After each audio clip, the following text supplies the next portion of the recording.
Hello, Greg here from Suspension Supplies Australia, bringing you another of our suspension success stories.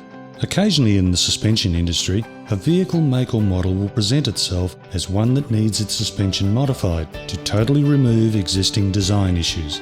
It's just not right as it is, and the owner experiences ongoing grief trying to fix the ride and sometimes the ride height.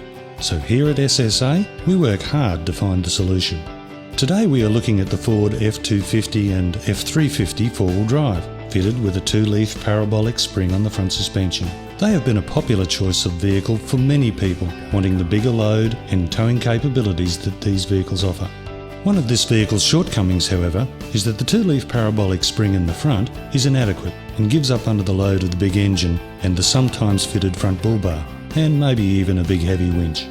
Impact loading in rough terrain, causing the sudden compression of the spring under load, also contributes to the permanent flattening of the spring and worsening of the ride. Just look at the backwards bend showing in the vehicle's front spring, and look how low down in the front this vehicle is and how flat the overall suspension looks.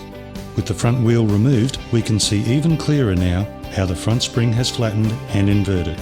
First the front section of the spring, and then the rear section of the spring. Most manufacturers will say that parabolic springs are meant to invert in operation, and this is part of the soft, supple ride that the parabolic spring provides. This works in theory and very well in fact on flat, concrete highways that feature no bumps. But look here at how close the bump stop is to the bump point. It's not hard to imagine the sort of terrain that would bring that bump stop into play now, is it? See how shiny the bump point is. That means the suspension is inverting regularly and the resultant bump would not be a desirable ride feature. Many in the suspension industry have developed a multi-leaf spring as a replacement option for the 2-leaf parabolic spring. SSA also developed a couple of designs, but as we had an F250 and an F350 in our company fleet, we had plenty of time to evaluate these springs. It was determined that the ride comfort was far better in the parabolic design. We just needed to improve the strength and the camber height, and after many months of trials on a number of vehicles, we developed a 3-leaf parabolic spring to replace the 2-leaf version. That's basically 50% stronger. Cambered correctly, this gave us the height, strength and ride quality that many customers are looking for. See here how the new 3rd leaf provides additional support, right out under the spring eyes at both ends. We have built a 4-leaf parabolic also for some very special cases, but this is required only when an extra heavy protection bar has been used. Again, you can see the support that the extra leaves offer in this special 4-leaf version. So let's get the 3-leaf set installed and show you the results. Looking better already,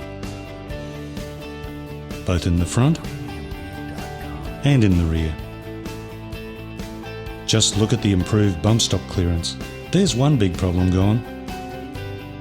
The rear springs on these vehicles never present much of a problem. The choice of spring replacement or modification is usually determined by the condition of the existing springs and the load that the vehicle will carry and whether or not it is a constant load. Sometimes an airbag offers the perfect load assist variation needed for load on and load off situations like towing a caravan.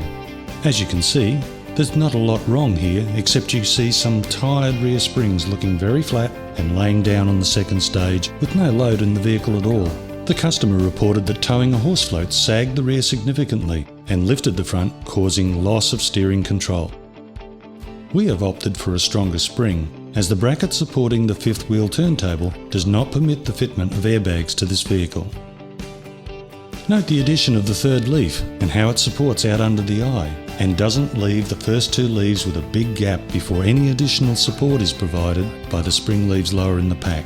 And the same for the rear of the spring. Support where it is needed, out near the end of the main and wrap leaves. Installation is almost finished and looking stronger already.